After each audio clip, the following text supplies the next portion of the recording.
Hola, ¿qué tal? Bienvenidos nuevamente a un episodio de nuestras charlas que tenemos especiales para ustedes desde SIN, Servicios Integrales de Neurología y Desarrollo. En esta ocasión estamos reunidos el equipo médico.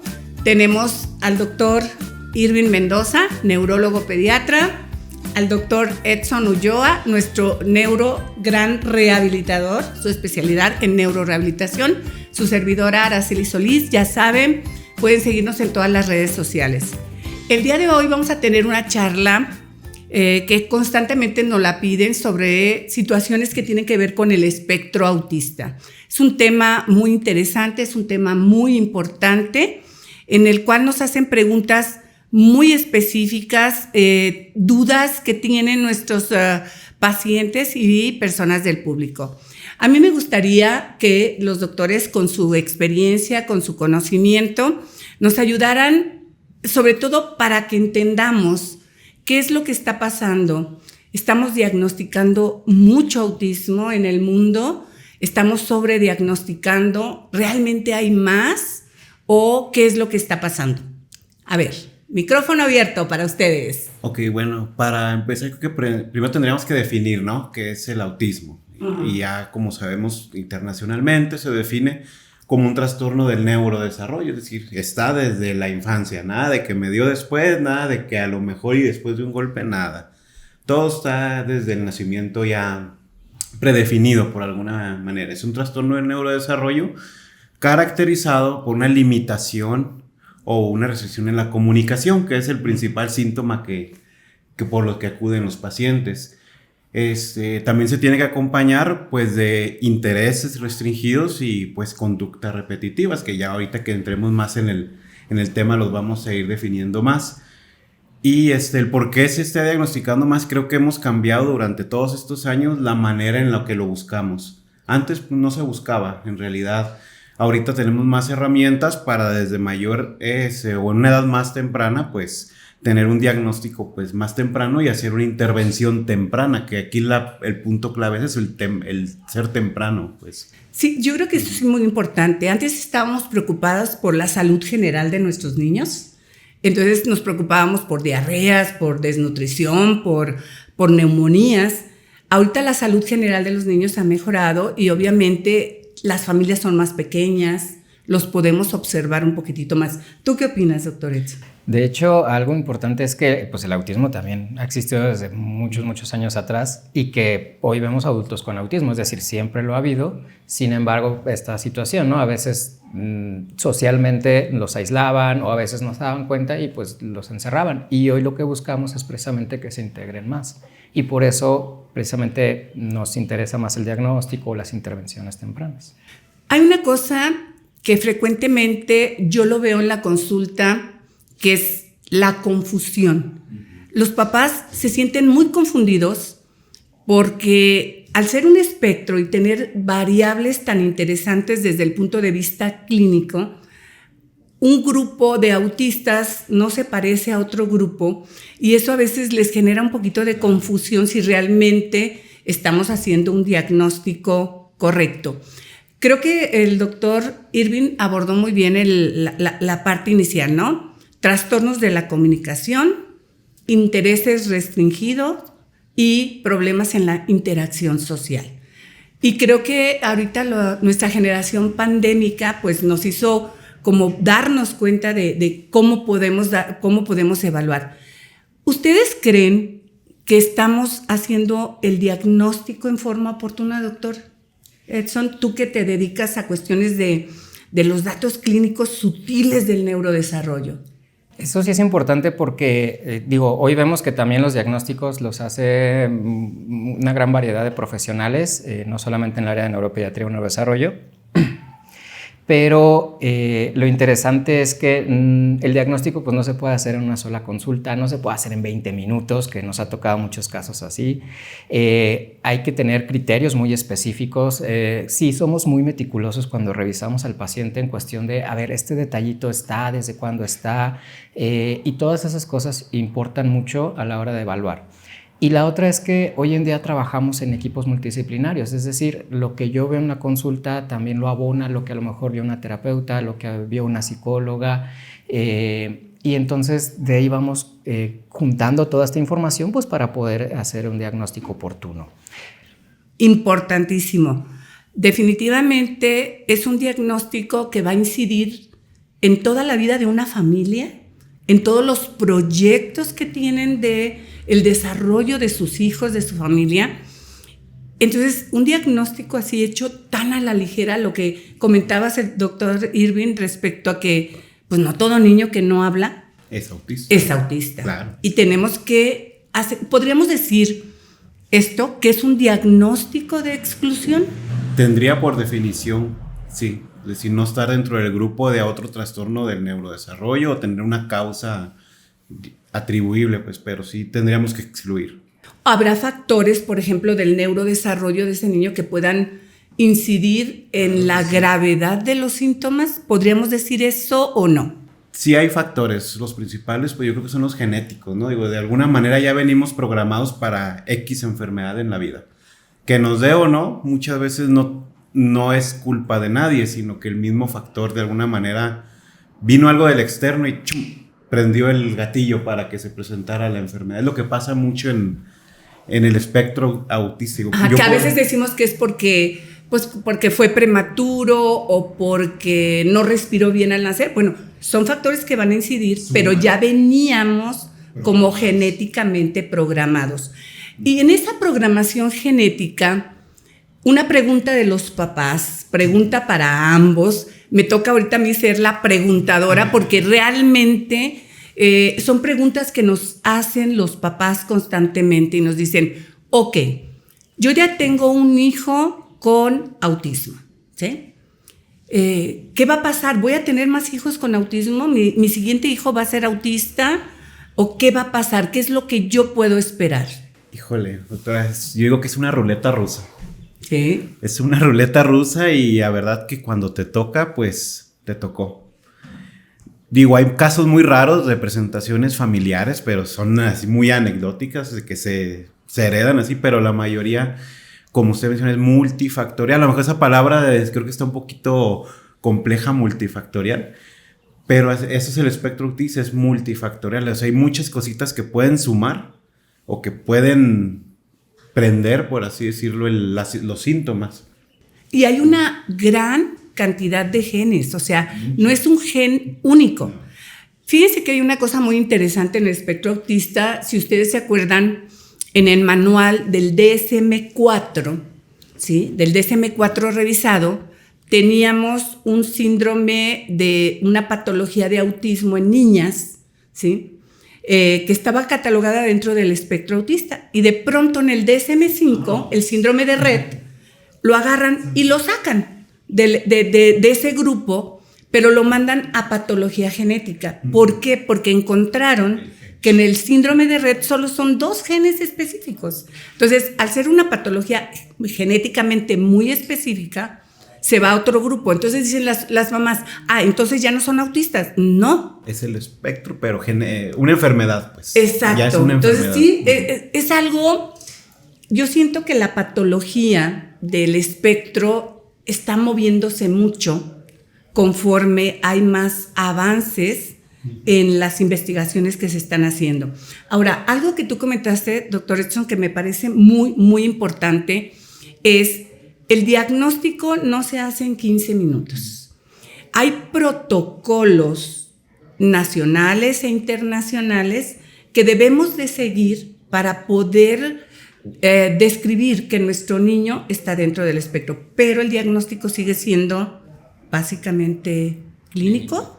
Básicamente clínico. Es correcto. Entonces necesitaríamos varios observadores. Claro. Varios observadores para decir, ok, el psicólogo, el neurorehabilitador, el médico, entre los 3 tenemos que encontrar el mismo diagnóstico. Y eso es un problema para nuestros papás, porque de pronto vienen niños que, es que no me mira a los ojos, y ya con eso alguien que lo observó dijo, es autista, ¿no? Entonces llega contigo y el niño tiene otro comportamiento. Entonces yo creo que, como ustedes, ¿cómo consideran? ¿Como en cuántas sesiones deberíamos de tener ya nosotros como los datos completos? ¿Como cuánto tiempo nos costaría? Es así como es de variado el espectro, yo creo que es de variada el tiempo en el que pudiéramos tardarnos, ¿no? Digo, hay casos que en cuanto lo ves dices, híjole, o sea, es... Porque el niño cambia su comportamiento. Y cambia mucho. Y también depende mucho, por ejemplo, me ha tocado casos en los que vienen que ya los vio algún otro médico o que ya están medicados o que tuvieron intervención y pues obviamente se modifica el comportamiento. O que se sienten como agredidos los niños en un espacio y el observador en ese momento observa, otra cosa, un berrinche espectacular, un problema importantísimo. Eso es lo que observan, pero la mamá te dice, pero normalmente él no es así. Exacto. Yo por eso a veces les digo a las mamis, o sea, denos tips, denos videitos de cómo se comportan las diferentes áreas para poder más o menos darnos una idea. Porque decir autismo, ¿se va a curar? No se cura el autismo. No se va a curar. No, aprendes a vivir con él.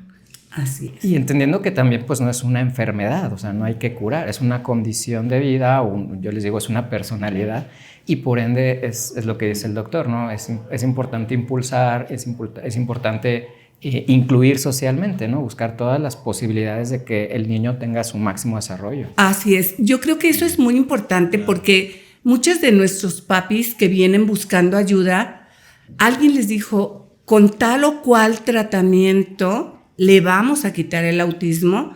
Y entonces hay papás que están psicológicamente muy afectados y están buscando de verdad o que alguien les diga que no tiene autismo o que alguien les diga que ese niño se va a curar. Y los hay, ¿eh?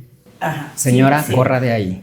Así es. Mucho ojo. ¿Por qué? Huya. ¿Por qué? Porque la mercadotecnia, yo por ejemplo le digo, competir nosotros médicos, digo, ustedes saben todo lo que nos ha llevado los procesos de estudio, los años de estar estudiando, viendo pacientes para poder ayudar a nuestros pacientes a encontrar un diagnóstico. Y de pronto tenemos que competir, obviamente, con redes sociales, ¿sí? Con información que se sube a redes que a veces no viene de personas que están dentro de la profesión o dentro del tema o que tienen corrientes distintas de cómo manejar estos niños. Entonces, punto número 1, yo creo que nos debe de quedar claro. 1, no es enfermedad. 2, no se cura, es una condición de vida. Y 3, lo que vamos a hacer es a tratar de ayudar, díganme si estoy claro, a minimizar la mayoría de los síntomas que nuestro paciente tiene. Ok, respecto a los tratamientos, vamos viendo tratamientos. ¿Ustedes qué tanto me pueden hablar de los tratamientos médicos? Porque yo en mi experiencia tengo 40 años viendo pacientes y me encuentro todos los niños que me llegan con diagnóstico de autismo con un solo fármaco. Yo creo, doctora, que el espectro es tan amplio. Más bien lo que tratamos con el tratamiento farmacológico, que son los medicamentos, no es tratar el espectro, es tratar sus comorbilidades, ¿no? Comorbilidades es como un trastorno, un síntoma más agregado al espectro que es el que le está causando problemas en realidad. No tanto porque quiero tratar el espectro, sino quiero tratar su comorbilidad. Puede haber comorbilidades, por ejemplo, TDAH, puede haber discapacidad intelectual o puede no haber discapacidad intelectual. O los trastornos conductuales. Los conductuales, puede... El trastorno del sueño también. Trastorno del sueño, digestivos también, de gastroenterología también, nutricionales, hay trastornos. Entonces, mi tratamiento debe ir enfocado en que un paciente se integral. Ok, es interesante eso. Trastornos gastrointestinales. Muy asociado a las terapias de tipo nutricional. Entonces, con esto quiero entender lo siguiente. Vamos viendo, papás. Voy entendiendo. Si el niño trae dentro de su historia clínica un trastorno digestivo, alergias a las proteínas, a los azúcares de la leche, etcétera, etcétera, etcétera, este niño sí podría ser candidato a un manejo de estrategia nutricional. Pero otro niño que no trae esas características no necesariamente le va a servir el tratamiento nutricional. ¿Estamos de acuerdo? Bien, entonces estamos bien. Eso es una parte importante porque de pronto nos venden la idea en tratamientos de todos los niños que estén en el espectro autista hay que quitarles la leche, la caseína, el gluten, el otro, el aquello, Y hay mamás que me dicen, es que yo lo intenté pensando que mi hijo iba a mejorar y no mejoró. ¿Por qué no mejoró? Porque este niño no tiene un trastorno gastrointestinal. Entonces, eso es algo que nosotros como médicos nos va a tocar estarle diciendo a nuestros papás, porque van a venir ellos con oferta, es decir, es que me ofrecen tal tratamiento, y va a ser importante lo que nosotros digamos dependiendo de los síntomas clínicos de este niño. Entonces, eso es importante. Y hoy, por ejemplo, vemos mucho, hablando de las cuestiones gastrointestinales, en las dietas que utilizan mucho las como detoxificaciones o detox, que jugos, el quitar las harinas, pero lo que decíamos, no todos los niños son candidatos o no todos son aptos o no todos van a responder de forma igual. Entonces, ahí hay que evaluar, por ejemplo, el perfil de cada niño. Es lo que pasa mucho, doctora, con la risperidona. No sé si usted también tenga ese tema, a eso me refería. Exacto. Yo. Es que porque es el fármaco que lo dan como por default, como si fuera dulce, ¿no? Uh-huh. Y el niño no tiene trastorno del sueño, y el niño no tiene irritabilidad, y no el niño agrede, no agrede, pero le das la risperidona de todas maneras y el niño está todo sedado, todo atarantado, todo como bultito ahí que no le puedes ayudar en la parte de la neurorehabilitación, porque el niño por el fármaco está teniendo efectos secundarios. Claro. ¿Sí? Y eso que dijiste también es muy interesante, Irving, es dependiendo del síntoma que tú quieres tratar dentro del espectro. Sí. Sobre todo el comentario que hiciste, todavía yo hace 8 años discutía con algunos de mis colegas al respecto, decía, ¿y por qué les das tratamiento como para el TDA? Si es autismo, sí tiene autismo, pero tiene síntomas de TDA, y entonces tratas el TDA y el niño mejora, pero mejora de su TDA y eso permite que los síntomas del autismo sean mucho menos evidentes. Pregunta para ambos, hay que aprovecharlos, por favor, mándenos mensajitos, pregunten qué es lo que más quisieran saber al respecto del espectro, que es un tema que lo vamos a tener que abordar muchas veces, pero pregunta para ambos. Ok. La parte importante, ¿en qué momento es importante el proceso de intervención farmacológica e intervención terapéutica? ¿En qué momento debemos de intervenir dentro del espectro? Empieza el que quiera. Terapéutica. Palabra clave, es temprano, ¿no? En cuanto tenga la sospecha. Posible. Yo puedo tener la sospecha y está bien, no tengo el diagnóstico, todavía no tengo el papel que diga el diagnóstico. No necesito un papel que me diga, oye, tiene autismo, ahora sí ya empieza su terapia, ¿no? Al contrario, ¿no? En cuanto ves los síntomas, tienes que... Muy importante. Intervenir temprano. Y sobre todo por eso, porque no se interviene sobre la condición, exacto, sino sobre los síntomas. Lo que pasa es que, déjenme decirle unas cosas, ahorita se me vienen a la mente casos, por ejemplo, recibo un niño de 5 años que alguien lo vio cuando tenía como 2 años. Uh-huh.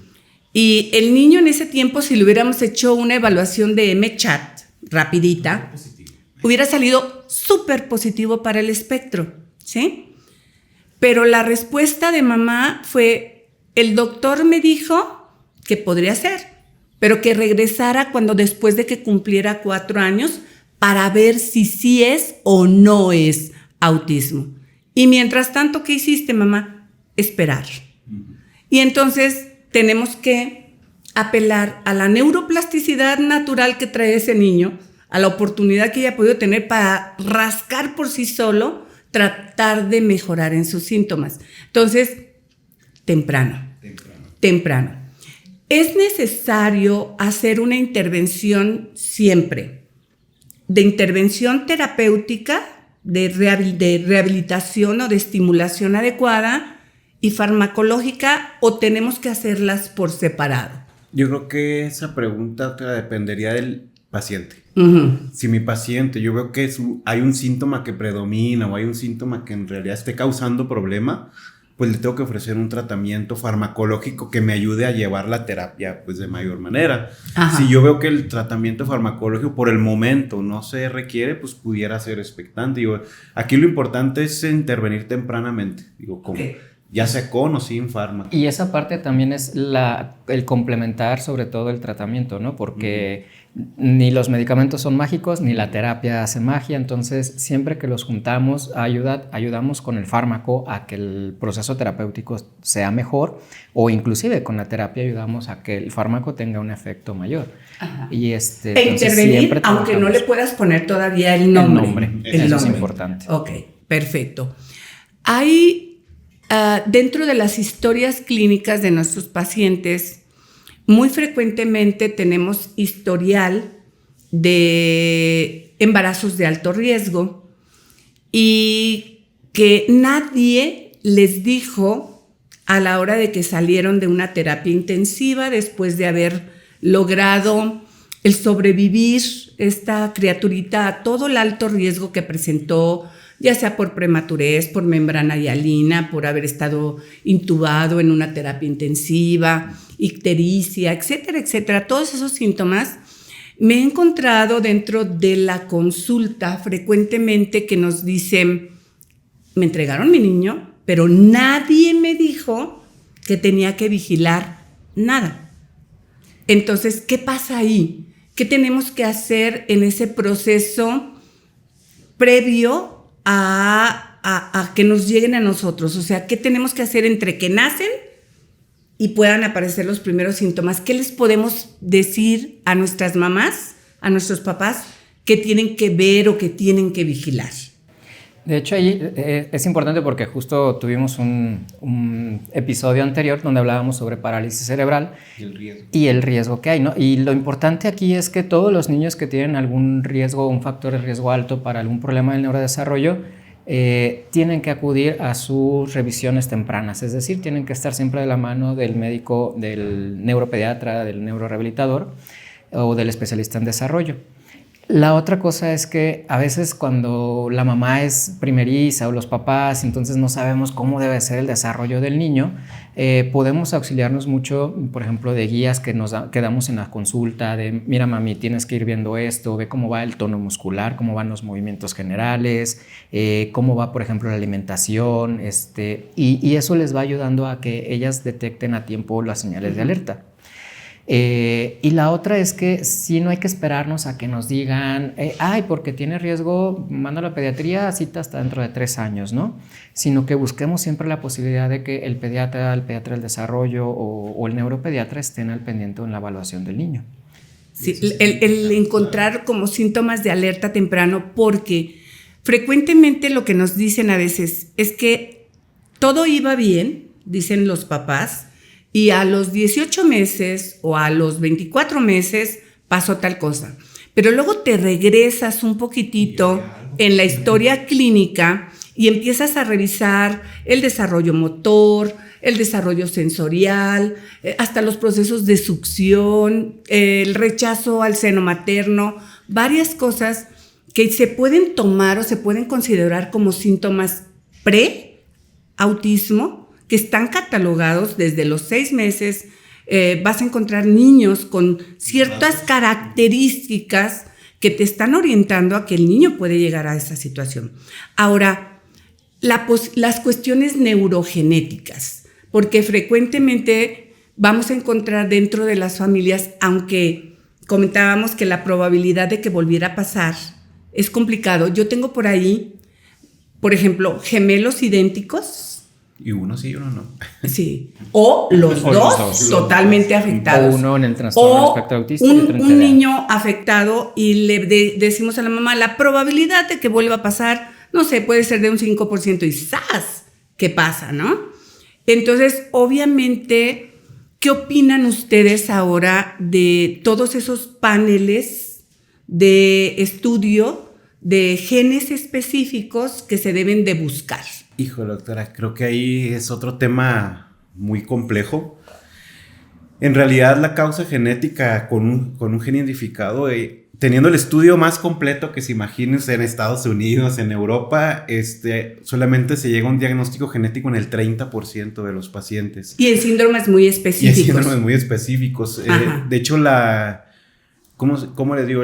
Sin una sospecha genética, es decir, que el niño no tiene otro familiar, que el niño no tiene cambios en su carita, que parezca algún síndrome o algo, la probabilidad de encontrar algo en papel que te diga que es por este gen es muy, muy, muy poca en eso. Digo, pues, porque la mayoría son multifactoriales o multigenéticos, ¿verdad? Multigenéticos. O hay algunos asociados a síndromes cromosómicos. Claro. Por ejemplo, nos ha tocado observar niños con el X frágil que tiene 99% de probabilidad de estar dentro del espectro, y tenemos, por ejemplo, síndrome de Down con asociación a un síndrome genético asociado al autismo, que generalmente son casos bastante graves, bastante severos. Entonces, como consejo general, desde el punto de vista genético, no es tan viable el que estemos invirtiendo en hacer paneles genéticos al azar, a menos que tengamos datos clínicos bien específicos, ¿verdad? Y la otra es que, porque muchas veces también lo asocian a que con eso vamos a tener el diagnóstico, entonces ya vimos que con eso va a mejorar, o a ver si con eso lo puedes curar. Entonces, si esa es la intención, olvidarlo. Yo creo que son recursos que se pudieran aprovechar en otra cosa, más que... Definitivamente, como paneles de farmacogenética, de otras cosas que para ver cómo aprovechar el uso de los fármacos. Definitivamente tenemos muchísima información que podemos estar compartiendo con nuestro grupo de amigos de nuestra área de redes sociales. Ya saben que nos pueden ver en TikTok, en Facebook, en Instagram. Tenemos también en Spotify todavía, también. Entonces, podemos estar constantemente platicando con nuestro público.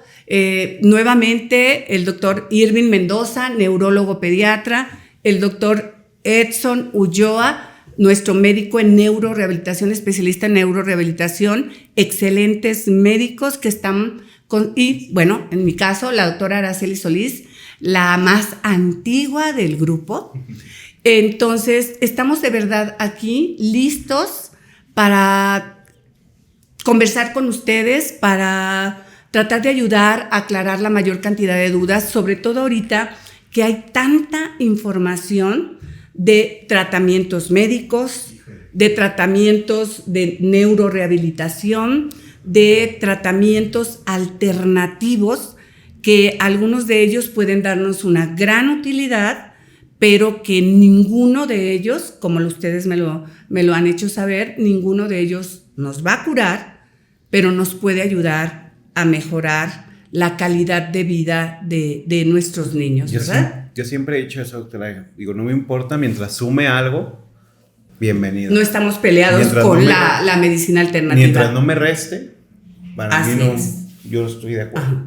Entonces, estamos abiertos de verdad para cualquier oportunidad que nos den para seguir conversando con ustedes para los temas o especificar un poquitito más de los temas, porque cada uno de estos es un tema, desde cómo se hace el diagnóstico, los trastornos alimenticios, el tipo de tratamientos que se deben de ofrecer en el área de neurorehabilitación, sobre todo ahora que hablamos de las cuestiones neurosensoriales, todo ese tipo de cosas.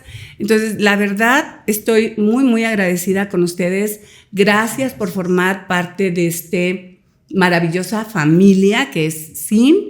Seguimos creciendo, seguimos siendo una empresa con mucha calidad humana, donde para nosotros la parte más importante es nuestro paciente, ¿sí? Que ellos estén realmente en las mejores manos. La verdad, me siento muy orgullosa de formar parte del equipo con ustedes. Y bueno, pues nos despedimos. No, pues muchas gracias también a la doctora y gracias a todos. Ok, nos vemos para la próxima. Estamos listos para cualquier otra charla que necesiten con el área médica de servicios integrales de neurología y desarrollo. A sus órdenes, nos vemos. Hasta la próxima.